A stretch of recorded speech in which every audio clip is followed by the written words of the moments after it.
How's it going, everybody? Seth here. We're gonna, I just kind of had some time, so I figured I'd boot up Ghost of Tsushima. And now that everything's around my computer, I figure why not turn on all this stream stuff. So yeah, I haven't really played it since the last time I streamed, so I guess I'm just gonna pick some stuff here and see where I go. Let's see, what do I have to say? Links below. I know Andrew is playing Marvel's Avengers on Twitch, so if you want to see that, and he should be jumping in here soon, right now. How's it going? Hello? Always. Well, Andrew will figure that out. Yeah, he is over on Twitch streaming Marvel's Avengers, so if you want to see that, click the link below. If you want to see Ghost of Tsushima, then just, stick around, and we'll do that. Let's see, what do we want to do here?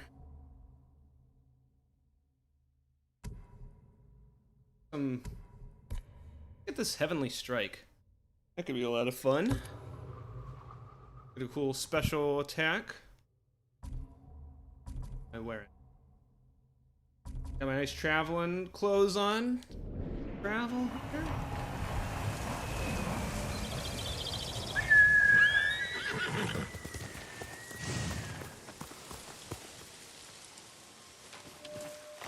Let's get back in the bearings.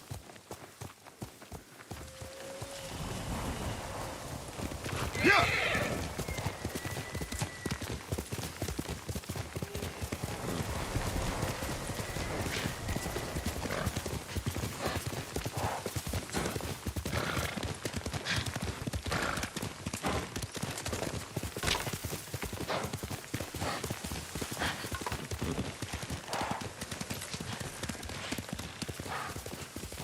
Flowers, get some nice dye.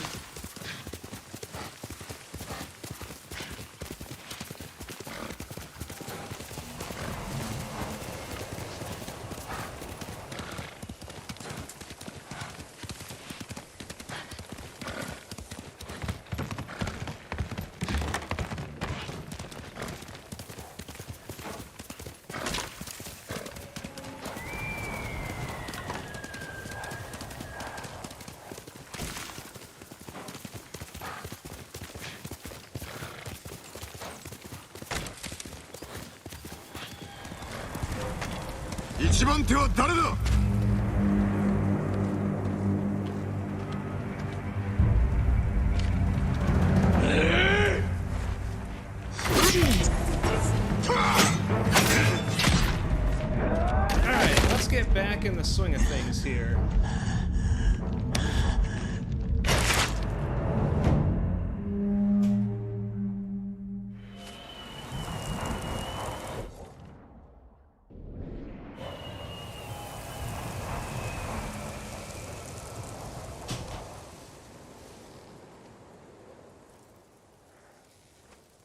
Alright, it's been like a week, so got all of this stuff.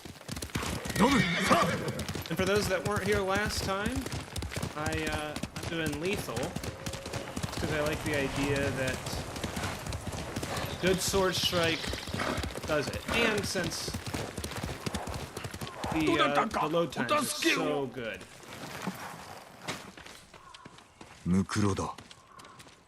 Let me know if the sound is off or anything, or if you'd rather I not talk and you just want to watch and listen. 誰が殺した？恐ろしい侍です。奴は重則の試練一戦について教えのとわめいていました。答えを得られぬと知るや、怒りに任せ切りつけたのです。答えとは何だ？見当もつきません。語りを聞かせろ。狙いを見定める。対馬に人の移り始むるほど異様な雷と大風島を襲いけり雷の朽ちたる土より稲妻の獣いでたり、獣さが荒ければ里にて暴れ、破壊の限りを尽くす。早くてせんことあたわず、かの稲妻の獣を果たしあたう者あらば、重則のみぞとて義と対馬第一の早業の武者を頼みけり。重則刀をもって余人に遅れを取らず、編み出したる秘剣を試練一戦と称す。人の眼にて見ることあたわざる技なり。重則は村の獣を釣り出して小松ヶ浜へ誘いたり、砂が捉える獣足、獣二人と渡り合い、稲妻に砂は灰となり、木は炭となる。ここぞとばかり重則は試練一戦なねぎりで、最後の獣が発るほど。雨雲さりて空は晴れ、対馬はこともなかりけり。その後重則隠れすみていで会う者もまれなり。類いなき勇と腕とを示しし者のみに試練一戦の奥義を伝う。大風来たる時、刀を重則のいおりに捧ぐ。ありどころを知る弟子の、また獣シード剣との思いなればなり。犯人の狙いは重則の技の会得。そやつに渡すわけにはいかぬ。どっちへ行った？女が橋の方へ逃げると、そやつも始末をつけさせねば。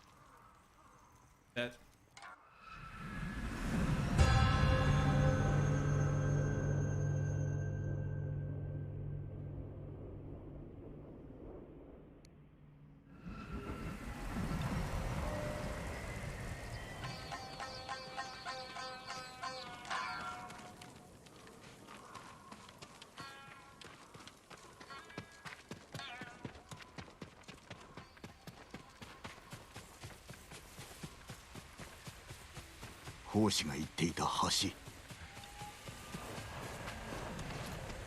鳴き声がする。どこだ？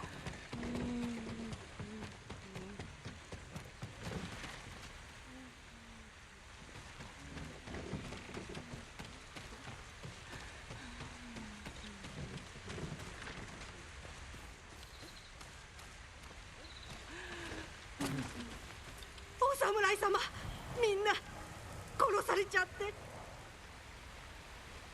犯人を見たのか？知り人でした。古賀康平。聞いた名だ。槍川家の老頭だな。顔はわかるか？忘れたくても忘れられません。ついてこい。橋の向こうに足跡があるはずだ。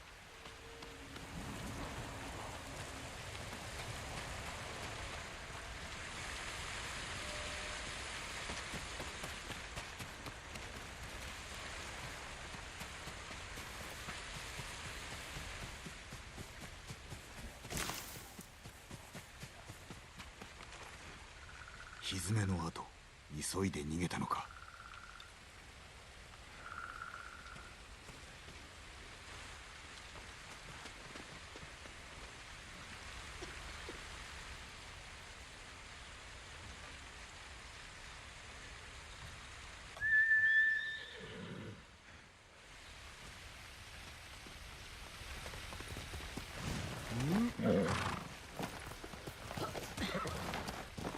古賀について他に知っておるか？幾年も前に槍川家に仕えていたことしか。槍川家は反乱の後離散し、家臣も追放されたはずだ。古賀は対馬を離れ、蒙古襲来の折に戻ったとか。その後のことは分かりません。いずれにせよ、あのような所業は許さぬ。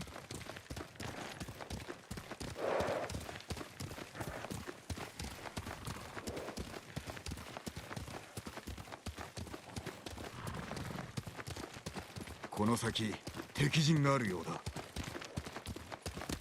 かけろ、ノブ！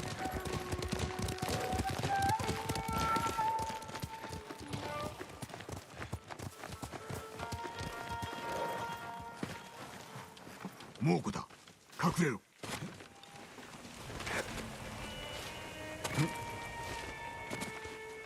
Could you make ahead and make that a thing. We're gonna go up against. I think this calls for samurai. Get in.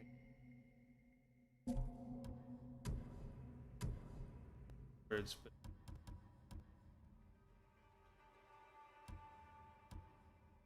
I haven't found one.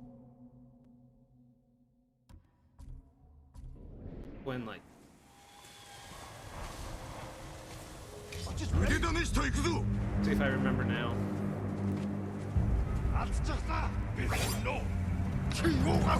Now botch the standoff.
Alright, give me 1 second here.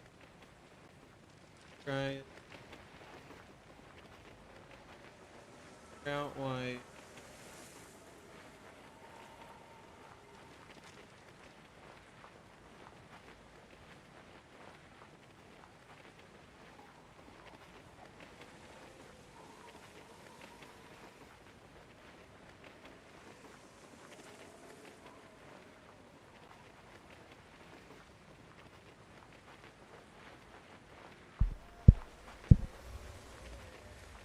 Nothing?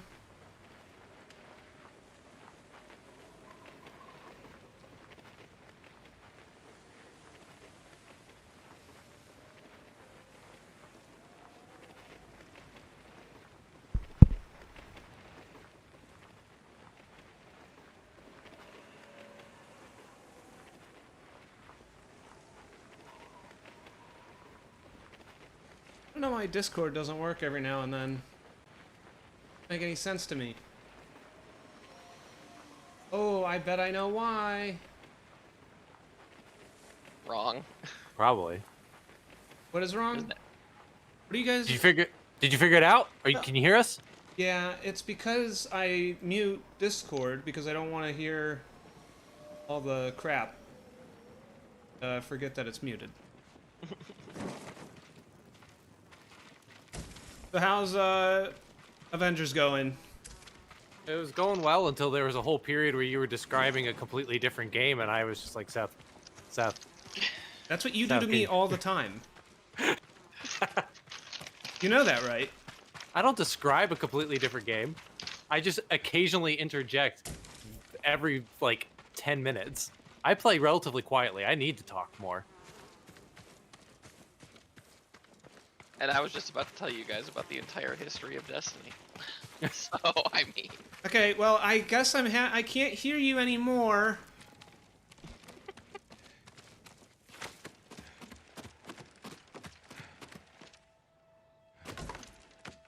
Should we keep talking so he can test his speakers? Yeah, sure, why not? There's a feud going on between the Hulk and Iron Man. Ain't that the truth? Which one of you is the Hulk and which one is Iron Man? Neither at the moment.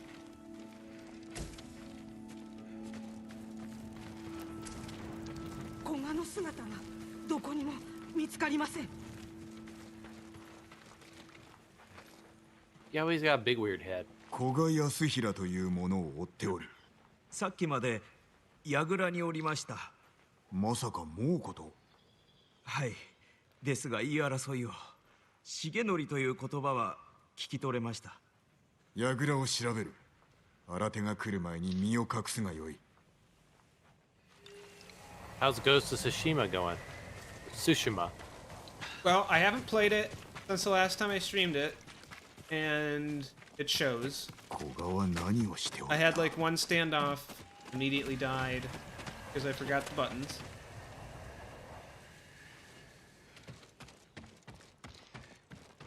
I think I'm starting to get into it. I just had like a good battle here. "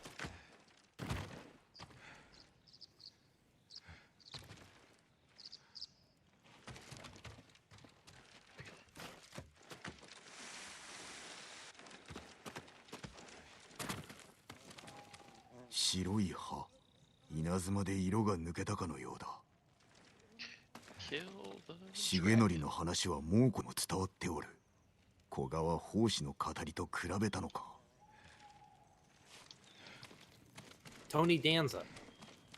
試合場だ。これを探しておったか。There's a duel coming up.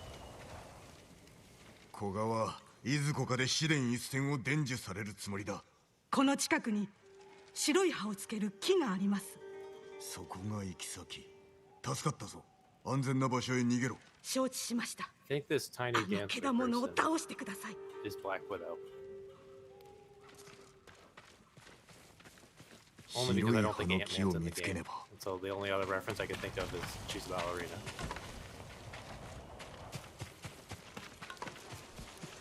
Is that like supposed to be a thing? I know you were dealing with it earlier. Like, you're like this random dude from school. Are you Tiny Dancer? It's like a hacker that's been giving Kamala information or something. It's like the person that kind of set Kamala off on the path that starts the game. 仲良くやっていこうな。And honestly, at first I thought it was going to be Bruce, but then it wasn't. It's because they're masters of subterfuge.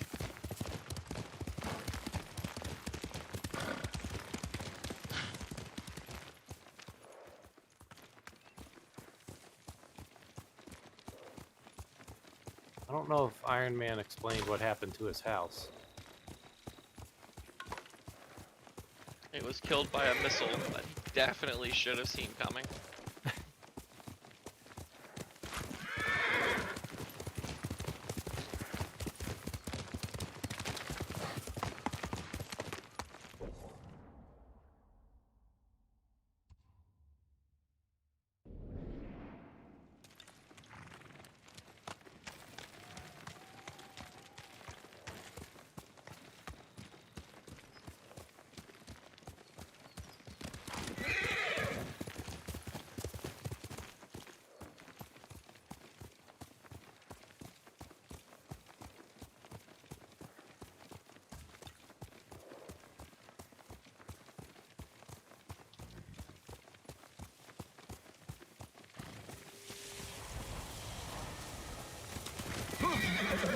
Now I have a little.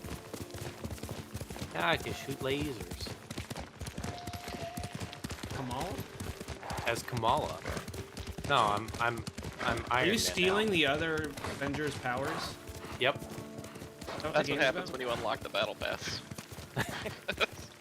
So there's like a challenge card, like advancement thing in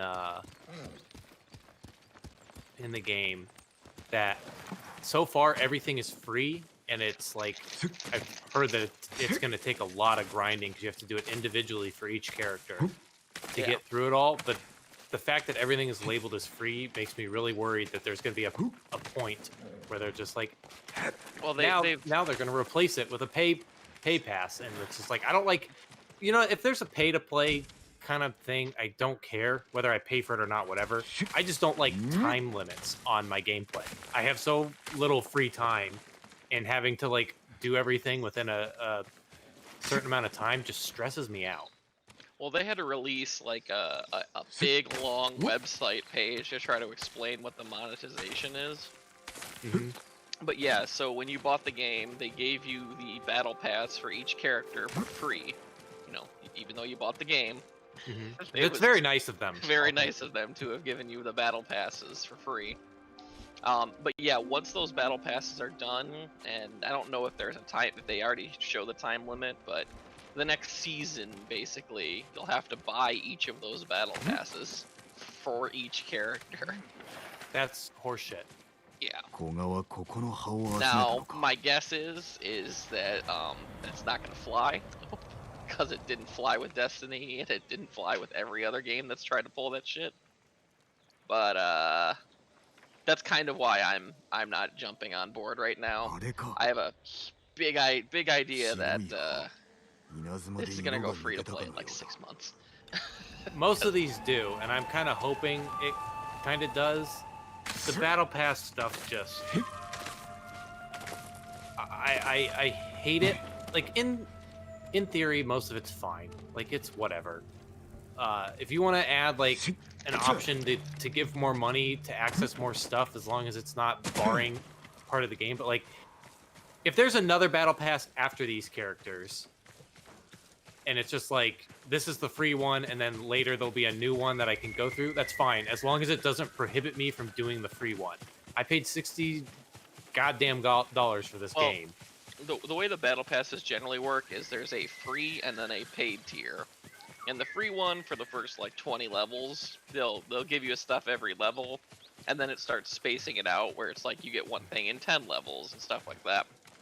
It's where the season is going to come, and then this stuff will no longer be available to me, even though I bought the stupid thing. It just, I don't have the time to pump into every character to unlock all the crap on there. Yep, that's pretty much how it's going to happen. Like, Destiny does it, but Destiny's free now. So, like, it's alright, no big deal. I might miss out on things because I didn't play the game enough. But, I didn't have to buy it, and if I bought it, then it's my responsibility to finish it. But especially because it's like, it's not even just like there's a season pass for the game. There's a season pass for each character. Yeah. So imagine if in Destiny, like, each class had their own... Yeah. Like, although in Destiny, like, you'd kind of... Most people do pick one class and play that, and that's fine. But in this, it's like, I bought a game with a bunch of Avengers. I want to play as all the Avengers, and I don't want to, like, rush my time with one Avenger to power through their stupid battle pass to get the next stupid character's battle pass. Like, when Spider-Man comes, I don't want to, like, throw away the rest of the game to do Spider-Man. Well, that's the funny thing, is because they said that all the heroes are going to be free, but I can guarantee you their battle passes are not going to be. So, like, if I have to buy individual battle passes, that's horseshit. Like, if you want to add that battle pass as, like, the next tier up, and I'm just adding tiers, fine. But if it's like, this is replacing it, and you can never do it again, like, I don't need that kind of stress. You ruined my haiku. Oh. Battle pass is dumb. Do you even know what a haiku is? Don't want to pay for all this. Just let me be... I don't have a one-syllable superhero. Just let me be Hulk. There, haiku. Yeah, you missed one part of a haiku where you have to mention nature in some way, shape, or form. It's snowing on Mount Fuji.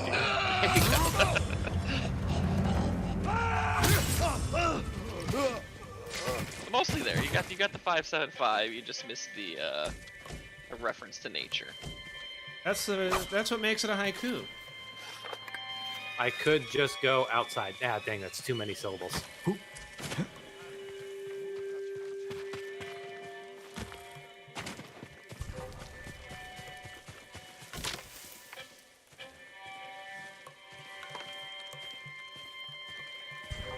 Wait, we did?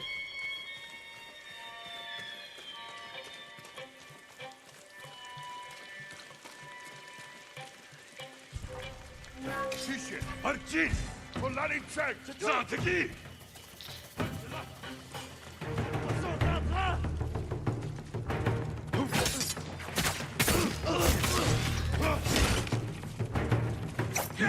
Oh boy. That one didn't go well.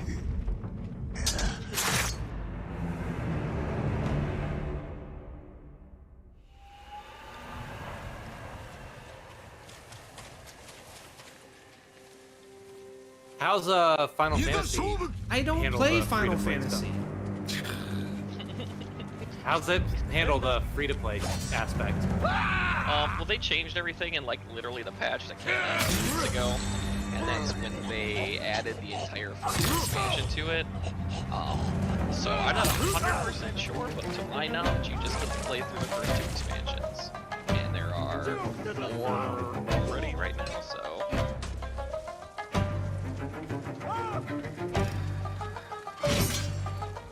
Is there anything pay to play outside of that? Just like buying gear? There is buying like mounts and cosmetic stuff. It has a very robust cosmetic system in it. So if you really want to make like if you don't the gear you're wearing, you can just put like a cosmetic on top of it, and it's literally anything in the game you've ever looted.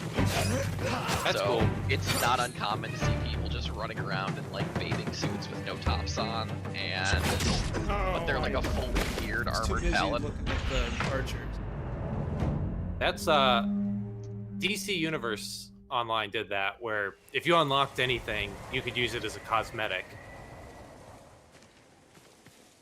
So it didn't prohibit you from looking how you wanted as long as you unlocked the gear. Even if the thing you unlocked was a low level, like cowboy hat. Right. So I mean, if you like the way your character looks, you don't have to. You know, a very cheap in-game item lets you change the way you look and stuff. But they do sell like various like coats and dresses and stuff like that. And unfortunately, they are gender locked, which I want to be a pretty girl. I want to be a big buff boy in a very pretty girl's dress, and it does not allow that. That's Animal Crossing is the way of the future, man. Like, I am wearing a dress, but it's like a paladin dress, so it looks all beefy and manly and stuff. I know, right? That's on your. Seth is having a bad time right now, and that game looks balls hard sometimes, especially when you're doing The talking is the hard part. Oh boy. Are you telling us to be quiet for a little bit? Yes. If I'm not talking, yes. No one talk unless Seth talks. You just gotta talk louder. We're having competitive streaming right now.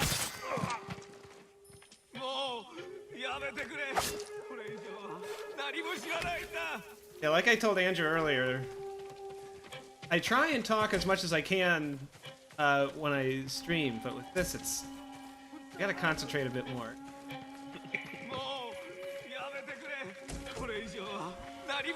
And like, there's all these different. I mean, there's all the ghost stuff, like assassination stuff, but I'm trying to do the honorable thing, so I don't do that. And it's doable. It's just hard. So I probably make it a little harder on me. I don't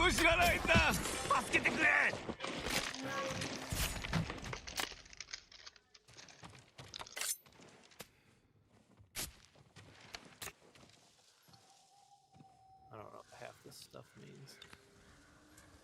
犯人は猛虎を連れた男か。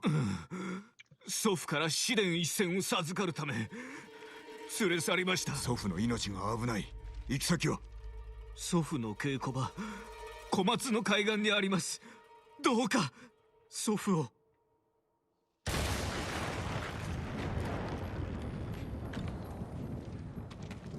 This is leading into.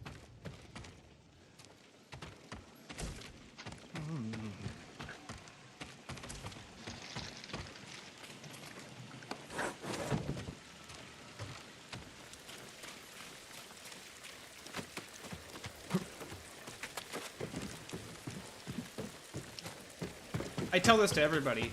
Like I said, I'm trying to do like the honorable thing, so I don't assassinate as much as I could or should. Need to. Yeah, but I still, because it has not necessarily a loot system. I mean, loot's not the right word, but you gather supplies and resources and stuff to get new outfits and upgrade Like a crafting system? Yeah, I mean, you just collect, like, you collect flowers, and then you can make dyes for your costumes, so they're different colors. You collect steel, so you can make your sword better. And because of that, I'm the honorable samurai that refuses to assassinate Mongols, but I still, like, bum rush into people's homes when they're sick and steal their supplies. 古賀に会得させるわけにはいかぬ。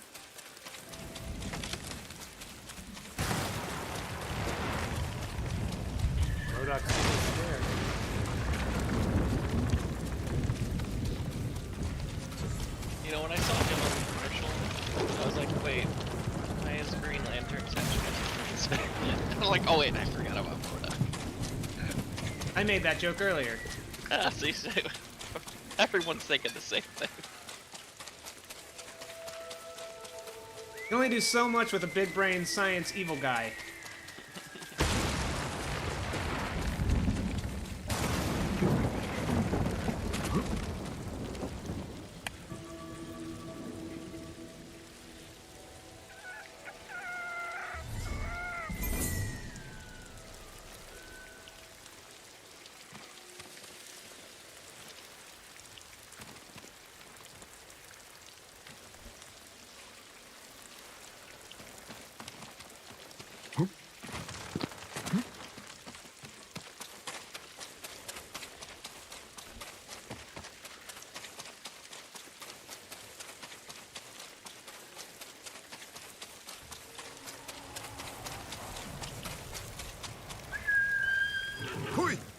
Jack, stop climbing on the microphone.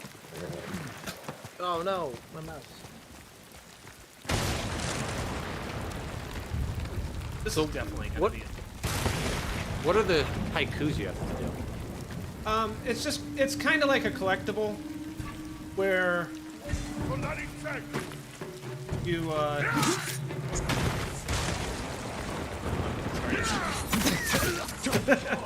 That's okay, Jarvis is explaining the plot to me right now, so I was only That's half- okay, you made me die. No, so it's basically like a collectible where there's different haiku spots throughout the world, and you basically just like sit down and 古賀に会得させるわけにはいかぬ。 you basically sit down and you can just like move to different things. It basically like, I don't want to say Mad Lib a haiku, but there's, you know, specific options, and then you get like an aesthetic item. Usually they're like headbands. And I said you ruined the haiku because it was like after you make it, then he like says it. And you guys were rambling on about something stupid that didn't have to do with nature. This lightning is so loud.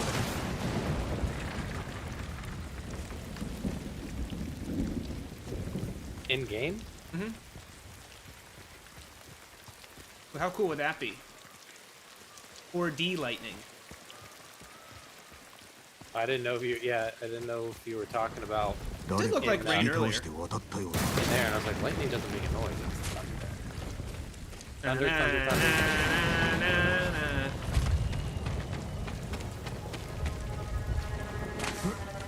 古賀が連れてきた猛虎だ。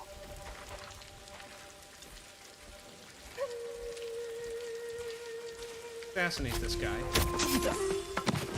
Because I'm dishonorable.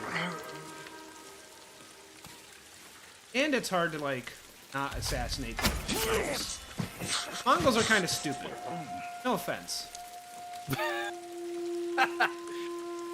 This entire group of people is kind of stupid. And I can't do a thing. Like, sometimes you can call them out and you can, like, stand them off. But sometimes it's just like, nope. Now I'm just kind of wandering around one by one. Hey, there you go. Like the AI is stupid. Sometimes. Like Like, there's more than one type of enemy, but the ones that are the Mongols are stupid, or just sometimes the AI is stupid and the Mongols are the only enemy in the game. I think the Mongols are the only enemy. I just wasn't sure how much of that was like thinly veiled racism from you. None of it. He says, wiping sweat off of his brow. It's because it's warm in here.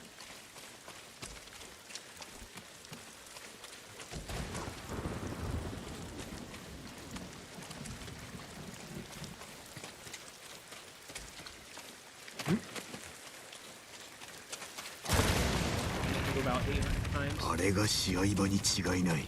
古賀は何をしておった。古賀め、なぜ殺した。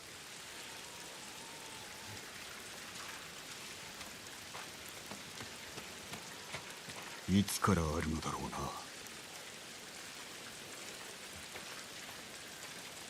な。足跡だ。新しい。Yeah. Fool me. 古賀康平、槍川の狼藉者め。 So you can only duel if the enemy decides to duel with you? You can stand off, but there's like specific duels that are like one-on-one fights. They're usually like harder mini-boss things.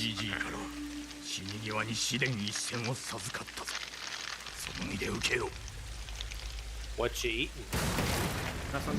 I found my bag of chewy springs. Ooh, chewy springs sound good. I ate a whole bag of Lifesaver gummies yesterday after I got out of work. Bad idea. It was also a great idea. I want more. They make your mouth just feel like sawdust after like 10 of them. And then it just starts hurting to eat them. Sounds accurate.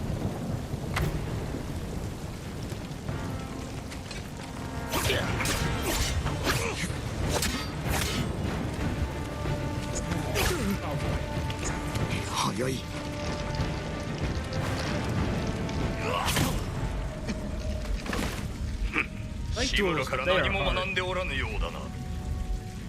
How so? It's just a lot hard. I mean, it's with everybody else, it's just like one hit. But these are, like I said, they're kind of like bosses, so there's a lot more timing involved. And if you get hit once, it's pretty much done. But they're really like rewarding when you do it.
Now you're making me hungry and I kind of want a snack.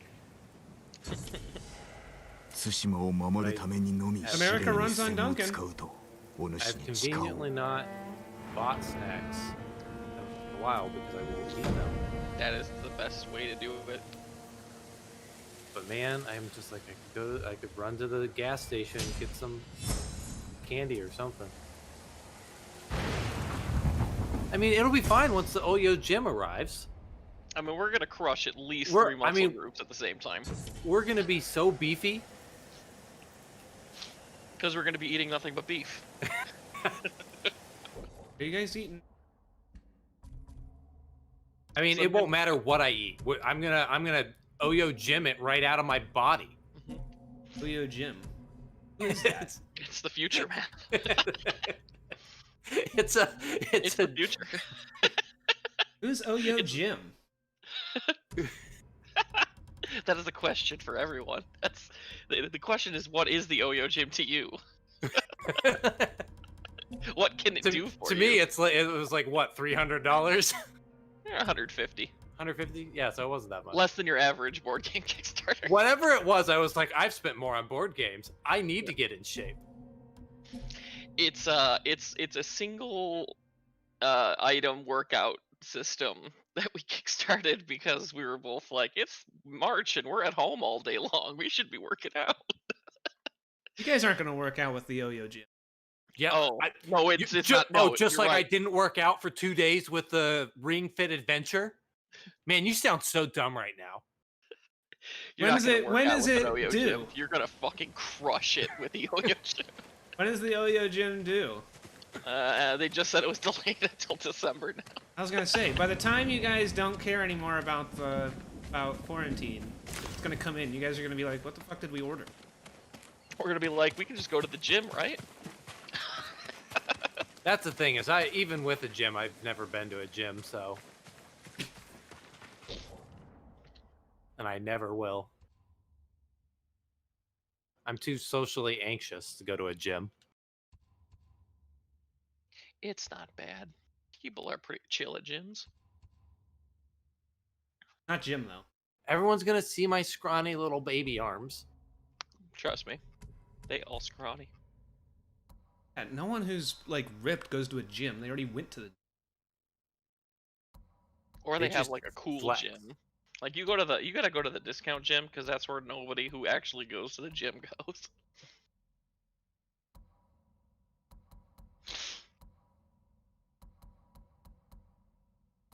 I feel like the discount gym is where you're gonna see someone on a treadmill eating a Snickers bar.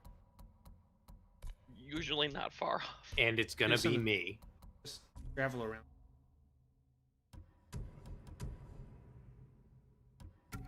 Oh no, it was in fitness.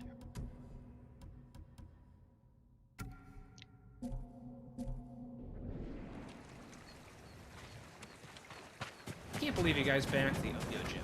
What I could have bought with 150 bucks. Another board game. Ah, only half of one. It'll be about as used. It'll be about as used as the board game. At least it's a purchase that I will feel less guilty about talking myself into. I got the 7th Citadel coming out at the end of the month. I gotta spend like 400 bucks on that. I spent 400 on fucking BattleCon. What an idiot. I think I probably spent that much on Millennium Blades. I don't think Millennium it might have been. I think that with the new Mega Box, I think it comes to close to around 400. You think so? Everything? I'd have to check both Kickstarters. You're probably not wrong. Yeah. I mean, I thought the second expansion was like 60 bucks, and this one was like 60 bucks. There. Let me see how much I've spent on Millennium Blades. Kingdom Death Monster was the big one on my end. Yeah, no, I managed to. I'm a miniature guy. Like I play a lot of miniature games. And oh, then you should buy my extra minis that I don't care for with Kingdom Death. No, see, I managed to avoid. I just wanted the gameplay.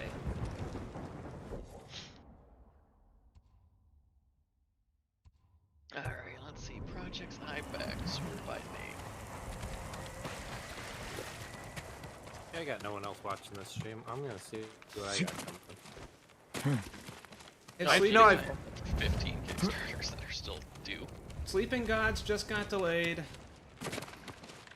Oh no, okay. So Millennium Blades is probably like 200. Those are 200. I was gonna say, I mean, I would assume I would remember wrong and tend to skew cheaper than it actually was. For my own sanity. Yeah, but 400 seemed a lot. Like, I've spent $400 on games. I didn't Probably think BattleCon is a little closer to that.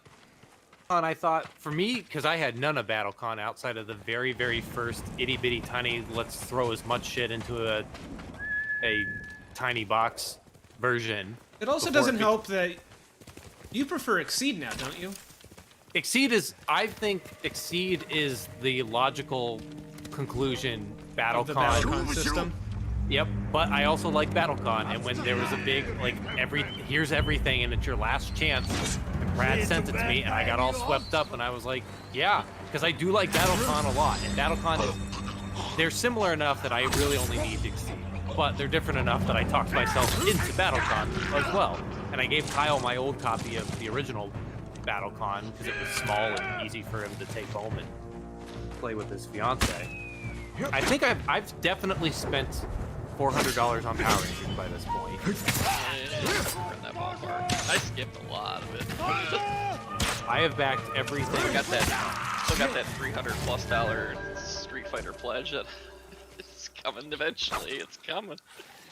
What else? I have a ton of like expensive stuff. I know the Few and the Cursed is on its way. Defiance, Unsettled. I almost did Unsettled, but I ended up. Yeah, I got kicked in near the end of it. Oh yeah, I forgot I have the expansion to Root, the game I only played once and I did not care for. I liked Root. I liked Root in theory. I honestly think it was that game of Root was what killed it, but that game of Root also showed me exactly why Root isn't the game I want it to be. I like the Crystal Caverns one. Crystal Caverns. Yeah, I like that one better. And I have the Mansion one. I just never like. We played the Mansion one, and it was rough. Yeah, The Mansion. Well, the big thing with the Mansion one is the original Crystal Caverns has like an individual sheet for each player that tells them almost everything they need to know, and the only stuff that it doesn't tell them is stuff that they'll get in context by watching other players take their turns or asking questions about that other player's turn and what they need to do. The Mansion one has a sheet for each player, but it doesn't explain their rules or anything at all. So I gave everyone a sheet thinking like this is going to explain how you play, and it doesn't. It's like a reminder of what you need to do. But it's awful to play that first game because no one has any idea what they're doing. I had watched a YouTube video while we were trying to figure it out. Once we kind of got moving, it was much better, but it was a horrible start. That's too many bones for me. Thankfully, it was just me and Shelly playing that one. But that was a rough go for the first couple of turns of too many bones. And I mean, and I'll say, like, I honestly think the Mansion one is probably better than the Crystal Cavern one. It's just not a good one to start. Crystal Caverns has a problem with it. It was clearly only 4 characters at first. Yeah. And they kind of tacked on the other, either 1 or 2 of them. That's how all these Kickstarters go. Yeah. And I'll say, like, the Crystal Caverns, at least, like, I've never played more than 4, and I think 4 is the sweet spot. Yeah. I think you can do a 3. Anything less than that, like, the rules exist, but why would you? You need 4 for it to function. But the big thing with Crystal Caverns is I've had really good games, and I've had one horrible game where you need that balance, and once that balance is disrupted, the game kind of falls apart. You need everyone to kind of stay on even footing the whole time, and you can't let anyone get too powerful.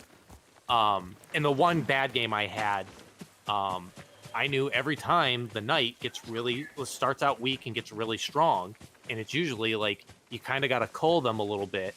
And I kind of said that, and we culled him too much to the point where the knight like couldn't do anything. And they just had a bad game, and the whole thing kind of fell apart from there. I thought Root did the same thing. Seth liked Root because Root, he won. And he's also the one that disrupted the entire game, but Like, sure, it wasn't just because he won that he liked the game. No, I'm not saying it's because he liked it. It did have a lot of interesting stuff. All the minor, like, all the little things in it was great, and I would love to play it again. And I, like, came from behind and stuff. That was really cool. You didn't come from behind. I thought you came, like, 2 or 3 turns in, you suddenly disrupted everything. Because part of it was I didn't understand what his powers did, because it was a first game and no one understands anything. And I also think Root has like a Root here's how has to the play your- sample turns, but they are like brutally like They're horrible. We did the sample turns, and then everyone went, "Okay, now what?" The sample turns just basically tell you how to take actions without explaining what any of those actions are. Yeah. It basically has you make your first, I think, 2 or 3 turns, but doesn't explain why you're taking any of those choices. And we played, and within like 1 or 2 turns from doing the sample turns, Seth triggered essentially what he had a thing that was essentially a bomb. And that bomb, I didn't know what it did.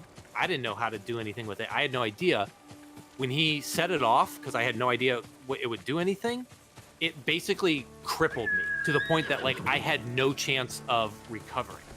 And since I was crippled so bad so early, I was just like, I need to do something to make my turn worthwhile. So I focused on his wife because she was the only one I could do anything with. But in doing that, I crippled her to the point of no recovery. And so the entire house of cards fell.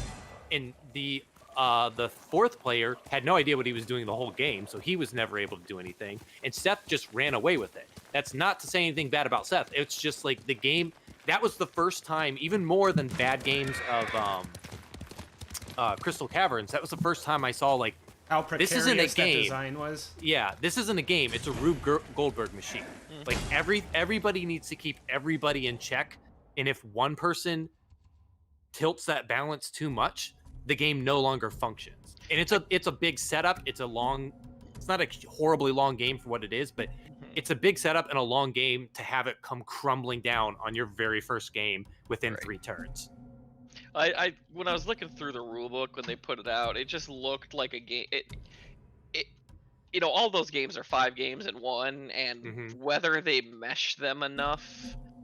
I've heard that like good. Depending on your clans and stuff, especially now like outside of the base game, now that you can have a million different clans, some of them, they're balanced as well as they can, but some are definitely better than others. I picked up for it didn't seem like that game. It didn't like the mansions kind of seemed like that the same way too when I was reading the rulebook, that it wasn't gonna like gel as good as the 4 characters do in Caverns. So I just didn't. I always skipped out on Root. And like I said, that's how a lot of these Kickstarters go, where they need stretch goals, but they're just not all designed. Right. And I mean, I buy into it too. I mean, I want more crap. Oh, yeah. Even outside of like the stretch goals, it's just like you need 4 players. If you play 3, you have to perfectly pick the right 3 characters to play with, and even then, like it changes the game in a way where the game doesn't quite function right. And then 5 just adds a character that doesn't matter. Yeah, I think like the thief, and the thief just is like it's there. He's just that's the weird thing with Root is the base game has 4. And it's really only a game of 3. It's the birds, the cats, and the mouse. And then the vagabond kind of exists outside of the game. And they just kind of are like an ancillary character who forms tenuous alliances with the others and then hopes to swoop in at the end. And it's weird. They don't really fit the same way as everyone else. To the point that like you take them out, the game still functions almost entirely the same. And I got the expansion that adds 2 more groups, and I've never played it stuff, but they sound really interesting, and I've heard they're pretty good. But like, I got Star Trek Ascension, and it only plays for 3, but you can get more races, and each race is a new player that can be added. And I've heard some of them are better than others, and some of them like you have to take out if you're gonna play with 3. Jesus. You have to take out a specific race to balance it. And I got the Ferengi, and I've never been able to play them, but been told that the Ferengi is the one that fits in the best. But also, like, if you're only going to play with 3, you have to kind of take out, I think it's the Klingons, because then it like ruins the balance. And that kind of stuff is weird because like Ascension is a hard game to get to the table. It's long. It takes at least 4 hours if you're playing quickly. Scythe has that issue too. One of the factions that like it's one of the base factions, but it's just like standard better than everyone else. Is that the Like the red. It's the Russian, Russians? like the red one. Yeah, They're it's like the just a combat one. Yeah, it's just a little bit better. So it's the one I tend to love playing Scythe, because like Scythe is kind of the same way. It's a big, chunky, meaty game that takes a lot of explanation and it takes a lot of play, and usually you reset around turn 3 because everyone's realized they've completely blown their strategy at this point. That's Ascension is like that, where each race plays completely differently, and it takes at least almost to the end of the game to realize what you did, and then once you're done, you're just like, well, I don't want to set up a new game, but next time, like, now I know what I want to do, but now I want to try the other races instead, and then you try the next race, and you're like, now I figure out what that one does. Yeah, I mean, I like that stuff, but I tend to want to play new games outside of replay. Like, I replay games, of course, but I like playing new stuff. Oh yeah, well, it's because we always have new stuff. Yeah, there's always new stuff coming in. But like, now that kickstarting makes building new games easier. But now, because it's all paid for up front. Because of that.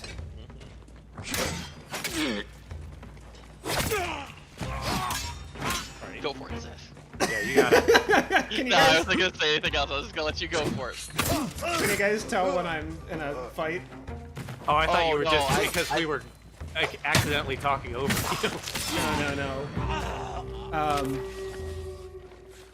Gather your thoughts. I'm gonna finish this cutscene and then you let me know when you're ready. What were we talking about? Oh no, those games like new games are always better, kind of thing. Well, like games like Scythe and Root, and I mean, of course, others tend to benefit repeat plays when people can really understand the systems at play. You can experience, yeah, and like you kind of understand where everybody's coming from. Like, what Colin and Mike were playing War of the Ring, like having that ability to like know what your opponent is capable of, you know, increases the stakes and makes you think a little. But I just don't play games like that. Yeah, the only game with like a lot of variety that I replay a lot is like Dice Throne, Exceed, but those are quick, easy games. The problem is just like teaching it to a new player and having someone to play with. It's odd to think that one of my most replayed games is Twilight Imperium. like, and I'm not talking like 4-player Twilight Imperium. Like no, 8-player Twilight Imperium. Is oh man, Seth is probably drooling right now. We used to do like 5 or 6 games of 8-player Twilight Imperium. I think we've only finished like 3 of them to a winner. But they're all fun. But yeah, it's always a really, yeah, everyone sits down at that table and they go, whoa. We used to do it when we would like come home from college on like the holiday, get people together to play like a 4 or 6 person. I always loved it. That's the game that I tried to get some friends together here. I like sent out 30-minute overview. Yeah, that's never gonna happen. Be like, hey, if you guys can like watch this, I'll still kind of go over the rules when you get here and stuff like that.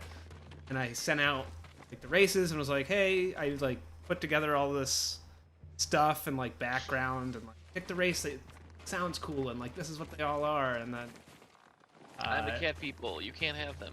And then we were talking a little bit about it until one of my players just too much. Like, I'd rather you tell me now than 3 hours into a game. I had a lot. The groups I've had, because it's 8 people, so you can't get 8 gamers in there usually. You gotta get some other people. And almost every time, like the person who won was like the non-gamer, who just was like, no, I'm just gonna play like for points, and everyone else is playing for their fleets and their science and all this shit. And just lo and behold, they were just playing for the victory points. Well, that's what you gotta do. That's what. Winning. That's like the problem that people have with Twilight Imperium. Is it's not a war game. No, it's everything. You yeah, a little bit of everything. Well, I mean, it is a point. It's a game of points. If you're not getting points, then you're not winning. And people are just like, I just want to throw all my ships at you. Like, okay, but for what points? But yeah, I mean, generally with Twilight Imperium, it was always a turn 2. We're gonna restart. kind of situation, because everyone's got to get it in, and you can really bone your entire time up if you don't. Yeah, if you make a move early on that's not going anywhere. And the reset would happen fast, and then the rest of the turns, those first 2 turns might have taken 2 hours, but to get to that same point after the reset was only 45 minutes. Yeah, because everybody kind of knows what they want to build and what they're working towards. Right, and so a lot of the times, especially for TI, I would always just say, we're going to play this, and we are definitely going to be restarting. So just try to get through your turns. Yeah, get through your turns, learn how to use your boards and your chits and all that kind of stuff. And don't stress too much about what you're gonna do, because by the time you understand it all, you're gonna realize you fucked it all. You're gonna have to go ahead and restart this. And most of the time we did. Like I said, we probably, of the 6-8 player games, I probably finished 3 of them. And the other 3 we got most of the way through, and there might not have been a clear winner, but it's already been 8 hours. So.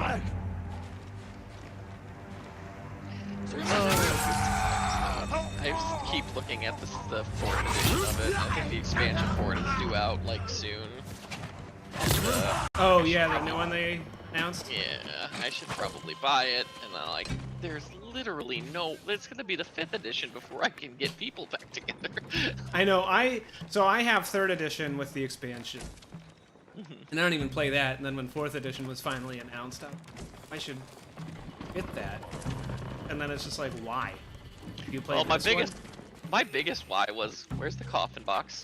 It's not the coffin box. That's what it back in a coffin box. Especially with like they teased Descent 3rd edition, and everyone's so disappointed that Fantasy Flight seems to be done with coffin boxes. Yeah, they haven't done a coffin box since Horus Heresy, I think. It's the last coffin box. Wait, what's a coffin box? It's like the big, like 3 foot by 1 foot by like 4-inch deep box. It takes up your entire shelf.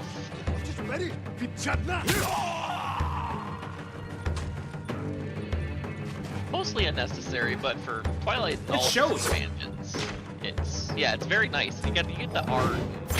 Like, I think that was Twilight Fury was the first time I saw it, was like the first board game when I realized board games were more than just Monopoly. I saw that on the shelf at my local game store. And I'm like, huh, board games, eh? What's this? I'll take my 15 packs of Yu-Gi-Oh cards and I'll be going with board games. Yeah, I don't like when these Kickstarters come and they're in like 500 boxes. Like Ninja Turtles season 1, you can get it all in 1 box. Season 2, it's like 8 boxes, and there's like 3 huge boxes and a bunch of little. I really hated throwing away all of my Power Ranger boxes. See, I still have all of mine, and I'm trying to figure out if there's a way that I can, like, once that card box comes in, if I can just take all those inserts out and just dump miniatures in and just put, like, you know, take the Zeo box, put all the Zeos and maybe some other Rangers, put it inside the big box. The Kickstarter box I kept, and I dumped like half the miniatures into that one, and then one other box I kept, and I dumped the rest of the miniatures into that one, and then I have all the boards and stuff like that in that one as well. The only one I'm gonna set in pick and fluff foam carriers and just put them all in a foam sheet. It stresses me out to throw out boxes. I threw out my box to Thunderstone because when I got the expansion, everything fit in the expansion box and it was smaller. I threw out, or I didn't throw out, but I took all of my Exceed Season 2 stuff. I took all those out and I just have the tuck boxes in that big box. I took out all the individual character boxes finally. And then Bolt Express, I didn't throw out boxes, but I don't have there's no way you can play it out of one box anymore. I condensed, or I moved everything around so that they're all in separate boxes now, but I like sleeve the cards and stuff. Arkham Horror 2nd Edition, I managed to cram all, because I have everything for 2nd Edition Arkham Horror. I managed to cram it all into 2 boxes. I think I have all of Eldritch Horror in 3. See, I should have just gone for Eldritch Horror.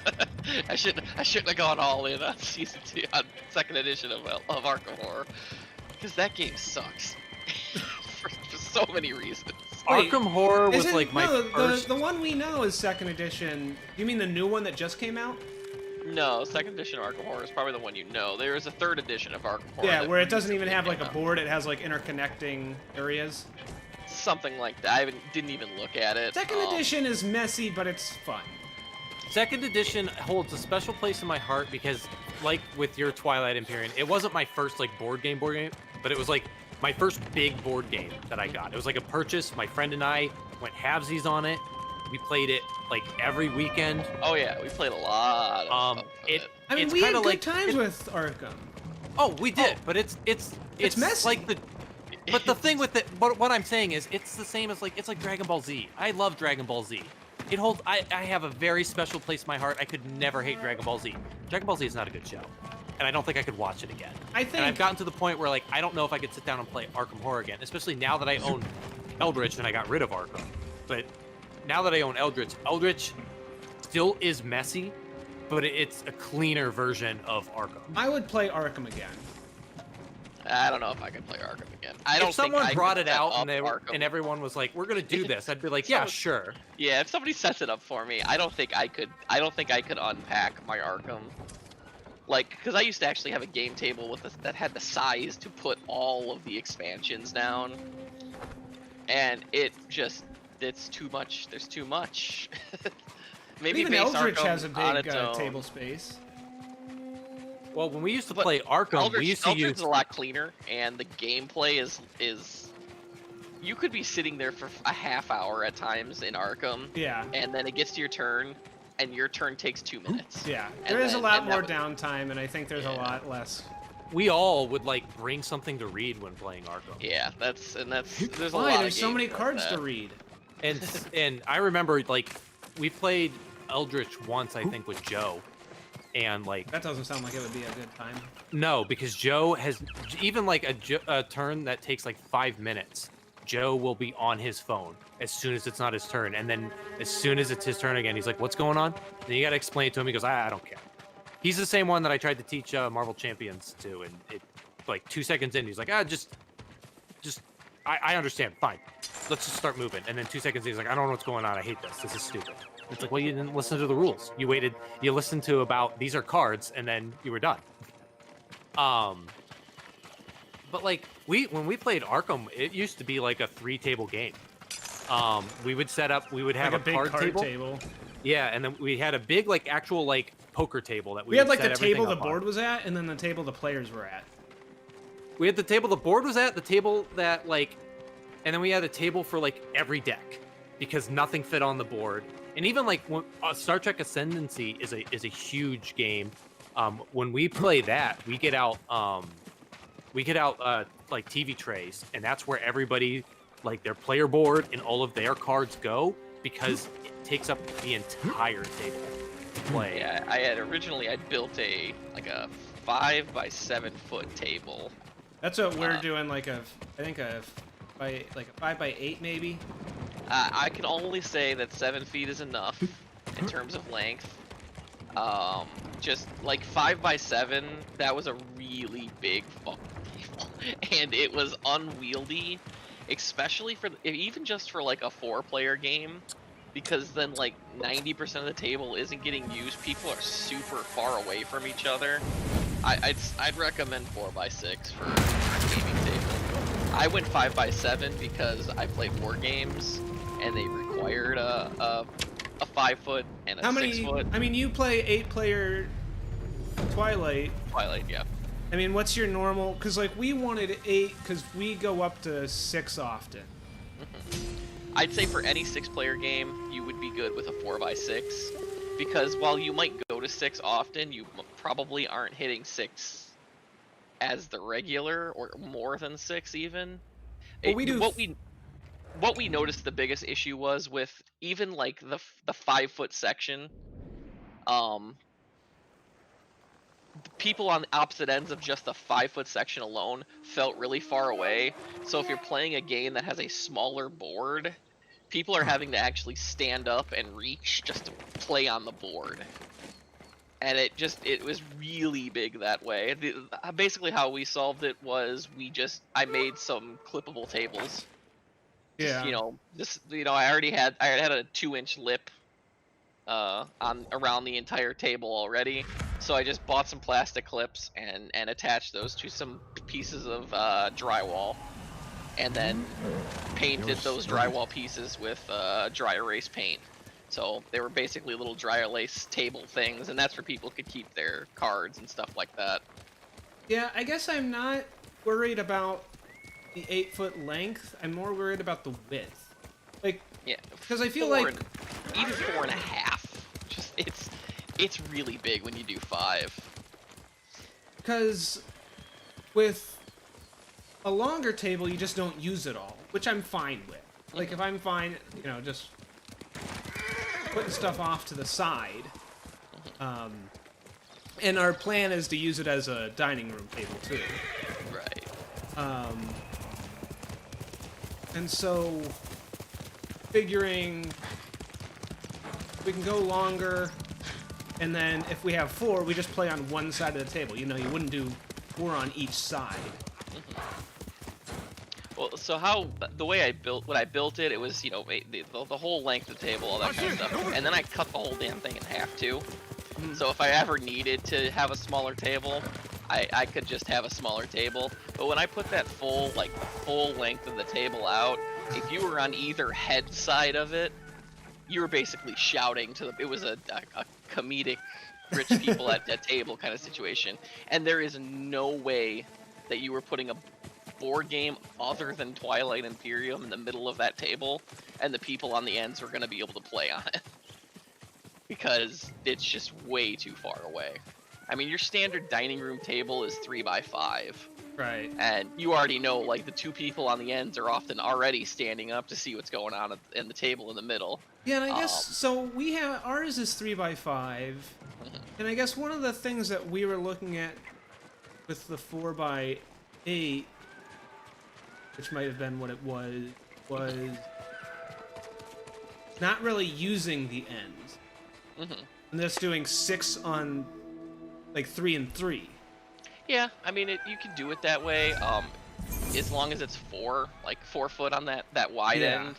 If it's 5, it's just, you're gonna start running into that problem, because at 5 feet, you're literally talking about a dining room table. Yeah, and like, how far is your wingspan, not even wingspan, but how far is your arm's length?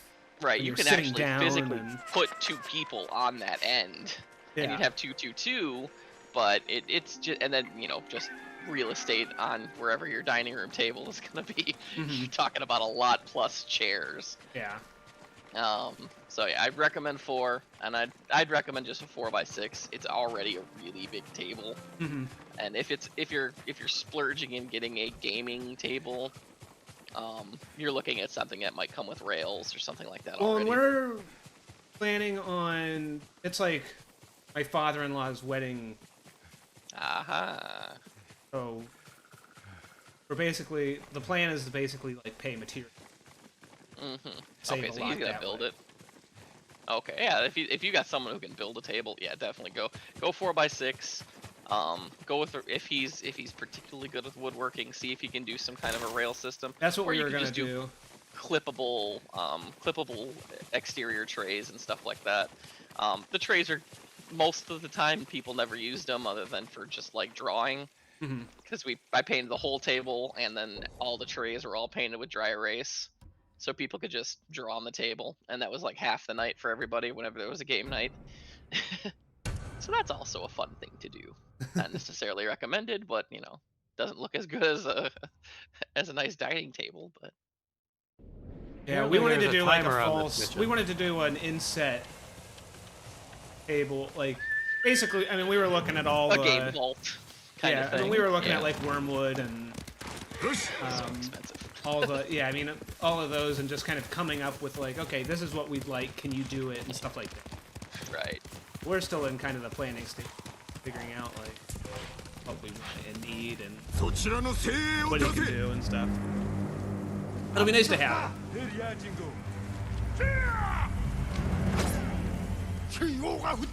It's a total luxury item, but We play a lot of board games, so We're in the process of doing a similar thing, just because we need a dining room table. Because we've been eating on the couches for the last 10 years, and now that we have a baby here, we need to start eating together as a family. Lest she believe that mom and dad don't love each other. It's just that she tends to eat more when we're sitting there eating around her. And the only place that we can eat like near her is at my computer desk.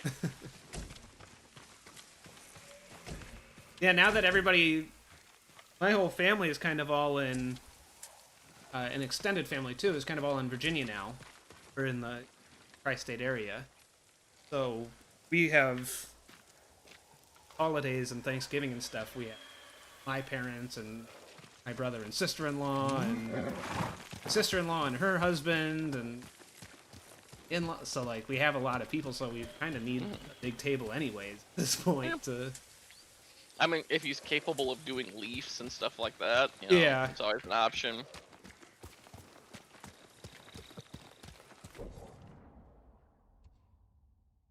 Yeah, we wanted like an inset actual gaming portion and then cover it. Right. Well, the good thing with that is you can actually get like a bigger table out of that. Because your inset can be 4x6, but your like outer can get up to 4.5 and stuff like that. That's kind of what we were planning. But I have to stress, sometimes it's hard for people to imagine because they're like, a dining room table, I know how big one of those are. It's like I'm sure it's much bigger than I imagined. Yeah, when you add a foot to each side of that, that's not just 1 foot to each side, it's square foot you're adding to it. It's the classic, the difference between a 50-inch and a 60-inch TV isn't 10 inches, it's about 1.5 feet. Well, and that's kind of the problem we were having with, I mean, even when we were figuring out with it being inset, we were dealing with lips, and we're just like, okay, how big is the lip? And we're like, I mean, imagine a 2-inch lip. Or not 2-inch. A 6-inch lip. I mean, that's gonna add so much. Yeah. Like, you gotta also mention, just with your lip, you're looking at about 4 inches. Too much lip, and your players are also further away from the game then, especially with it down and stuff like that. They have to stand up and reach. Like a 4-inch, I had just a 1-inch lip on mine, and most people just were like, my arm hurts. So yeah, like a 3 to 4-inch lip is where you want to go with that. Right. Big enough, basically, like the length of a card, I think is like 2 and a 2 3/4 or something like that. Something big enough to put a card, like rest a card down on the lip without it accidentally falling off. but it's just like all that stuff you don't think about until you have it. Like, oh no, maybe we didn't need this. Oh, you're definitely gonna realize you don't need like half the features you built into the table. Yeah, but the rail system.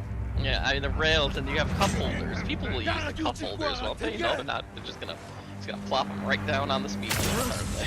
And like the little like card rail. Oh yeah. It's all gonna be useful. It's because people definitely will set all their cards down on the rail.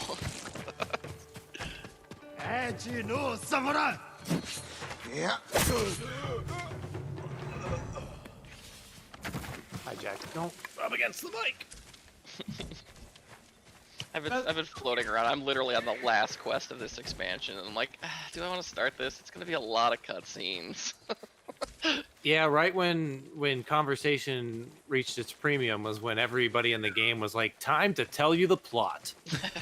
I had was a like, moment. Cool. I was trying to get you guys like To shut up. no, so I could hear you during like I had just started a quest and like let's tell you this story. This is gonna be like 5 minutes out of this long game. I think I can risk it. どうかお戻りを。この森には侍の怨霊が住み着いております。 How's Avengers going? Well, I'm doing a mission that I have no idea what's going on. Like while you guys were talking, I was like, I can read the subtitles. I'll be fine. And then I realized I had no idea what I'm doing. And now I'm like flying through the air while rock music is playing. And there's like lasers everywhere. I think I'm looking for a ship or something. Don't lie There to was us. a good You like guys have scene. no idea what was going on in the story. I watched you go through all of Final Fantasy. Yeah, I didn't know what was going on in Final Fantasy, and I thought I was doing a pretty good job paying attention until the end. Unfortunately, the end is where the plot happens. 心からそう願っております When I started the game, no one was really talking to me, and it wasn't until I got to late game when the plot was happening, and everybody's like, "We care about Final Fantasy. We're gonna join in," and I'm like, "Cool, interaction." And I was like, "I don't know what's happening anymore." Yeah, I should probably just turn this off and play Mahjong. Hey, you can play Mahjong in Final Fantasy 14. Is that the online one? Yeah.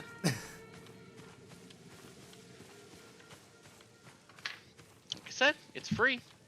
If you want like 40 to 60 hours of single player content for free, here you go.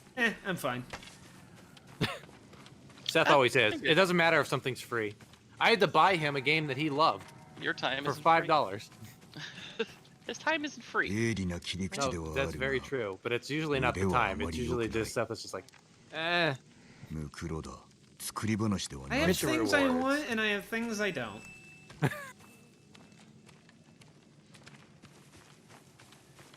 I mean, with Alien Isolation, it's also... Alien Isolation is a unique case that I use as the main argument, 焚き火 just because it was a game that you loved, I hated, and then you were just like, I really like this game. I wish it was cheaper though. I'll get it on sale. And then every time it was on sale, you're like, that's not cheap enough. And then one day it was literally $5. It's like, Seth, it's $5. It could never be cheaper. And he was just like, I don't know. And I was like, Seth, all you did was talk about how much you loved the game and wanted to finish it. And he was just like, I don't need it for $5. And then recently it was on sale again. I was like, I'm just gonna buy it for you. Just stream it. It's something to stream. I mean, it was also something that I had played before, so I was like, I don't need to play. But we also we had a conversation recently. I like to finish games, and I feel if I don't finish something, unless I absolutely hated it, it stresses me out to not finish it. Yeah, I am totally like, I'm the opposite, where I'm just like, I'm fine. Like, I don't even think I got to Chapter 3 in Red Dead Redemption 2, and I really, really enjoyed Redemption 2, and I would like to go back to it. I don't know if I ever will, but I enjoyed my time with it. Like, I just have these moments where I'm just like, yeah, I enjoyed my time with that. That was a fun time, and you're like, did you finish it? See, I didn't enjoy my time with Red Dead Redemption, and I still need to finish it, but I also just, like, don't care enough to get into it. But it's on my list of just, like, someday.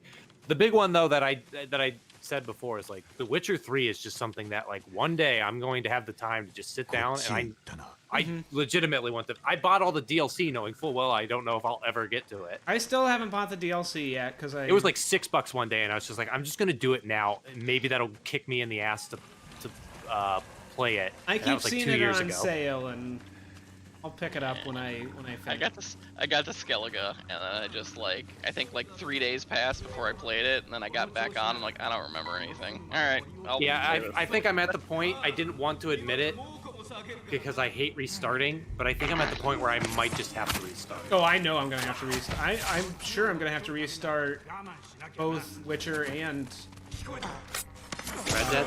Red Dead, yeah. Well, at least Cyberpunk's coming out soon, so... I'll have to restart that too. Yeah. I'm already gonna restart that. Cyberpunk is a game I always saw, and I was like, I can't wait for that. I really want to play it. And I was like, I'm never gonna finish it. I'm gonna buy it like the weekend it comes out. I'll play it that weekend. I'll never touch it again. I was determined to get Final Fantasy finished before Avengers came out. Take the weekend off, and just get 80 hours in. Just put them 80 hours in over like 80 hours over 48 hours. It's a Kingdom Hearts title. 80 hours over 48 hours. Plaid is out. Chain is in. Everybody's got fucking chain mail on. これで落着だ Belts are あの out. 男の Armor 顛 is 末を in. 教えてやろう Armor's out. Plaid is in.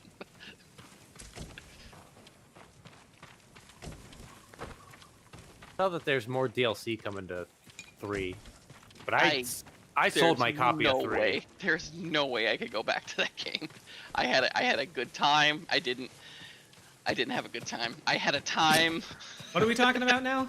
Kingdom Hearts 3. I couldn't even get past 1. I think I'm at the last section of See, the thing is like 1 never gripped me. I enjoyed it like enough, and then 2 I actually love too. I'm not a and big. then I fell completely out of the fucking series. I'm not a big like Disney is not like a property that hits me. Either does the creator of Kingdom Hearts 2. And I don't have any nostalgia from playing it when it came out. So it was just a totally dated. Kingdom Hearts was a cosplay community I was really involved in. So it has a special spot in my heart. For like said before, like Kingdom Hearts, the novelty was there for me. I don't really care a ton about Disney, but just the novelty of this is a thing that exists carried a lot of it. And it was honestly like when the remasters came out on the PS3, I was all excited to replay them. And I started 1, and I was like, this has not aged well. 1 is a brutal game. And the version of 1 that you and I, well, you played and I played in the remaster. That remaster is a better version than the original. It's brutal. It is so. I don't think like it is leaps and bounds and an improvement over the original, and it is still not good. Yeah. But like Kingdom Hearts, the novelty is there. Like if a Kingdom Hearts 4 comes out, I'll probably do it. But especially like the DLC was like 90%. If not 100%, just more Kingdom Hearts, not more like Disney novelty. It was more just like plot, and the plot sucks. The plot is like funny to talk about and funny to like try and parse as you're playing. But it's not a good plot. It's not worth paying more money to deal with. The only thing is like, it looks like it has a lot more of Kairi as a Keyblade wielder, and I was like, that's something I wish was in 3. And it's something I'm definitely interested in, but not enough to pay more money for. She was in there. She was sitting with Axel. I think there's like 1 segment where you get to control her with a Keyblade, and then she gets knocked out. Yeah, you don't even get to control her with a Keyblade. She's in 1 like boss fight near the end, and she's not like in your party. She's not even someone you get to play as. And then she gets captured and then murdered to advance the plot. That's how you know that you should care. The bad guy did a bad thing. They murdered the girl who exists to constantly. The whole first game is her just like not around. Yeah. Game 1 is Where is Kairi? Game 1.5, Chain of Memories, is just like I can't remember Kairi. You know, it's kind of. I've sat there and I've thought about a lot when I'd finished it, and I'm like, there are so many. Woody's entire story in the Toy Story section of that game should have been Buzz. Their characters are completely backwards. I know. I hated the Frozen level, but it got one of the biggest laughs out of me. But the best part in the entire game, I know people did not care for the Tangled level, and I will say the Tangled level is whatever. But the fact that the plot of the Tangled level is literally scene for scene the movie, except Sora is there, and the best part is in the movie you learn that Finn's real name is like I don't remember, like Gerald or Florence or something. I don't remember, something stupid. There's a cutscene at the end of the Tangled level where Rapunzel calls him by whatever his name is, and Sora is there, and he goes, "Wait," and then he repeats the name, and she's like, "You had to be there," or something like that, because that scene is not in the game where she learns that name, and I laughed so hard I thought I was gonna die. It was so stupidly funny to me. And like that's the kind of stuff I live for in Kingdom Hearts. Just the weird, like Mickey Mouse is there being like, "We gotta stop the darkness." Yeah, basically, like at the Frozen level, somebody had dug through some stuff, and it was pretty well All right, everybody. So that's a good hour and a half. Seems like we're talking a bit more. We're gonna take a small breather here, and I'll be back in maybe 15 minutes or so with probably Riichi Mahjong, just because that's something I can play without really thinking too hard on. So stay tuned for that. If you liked this, please check out the links below. Smash, interact, like, subscribe, all that stuff. If you want to see Andrew over on Twitch, he's playing Marvel's Avengers, where you can watch me play Riichi Mahjong. Either way, we'll still be chatting and hanging out tonight. But yeah, I think that's it for Ghost of Tsushima for now. So thanks for watching, and hope to see you back here soon for Riichi Mahjong. Have a good one, everybody.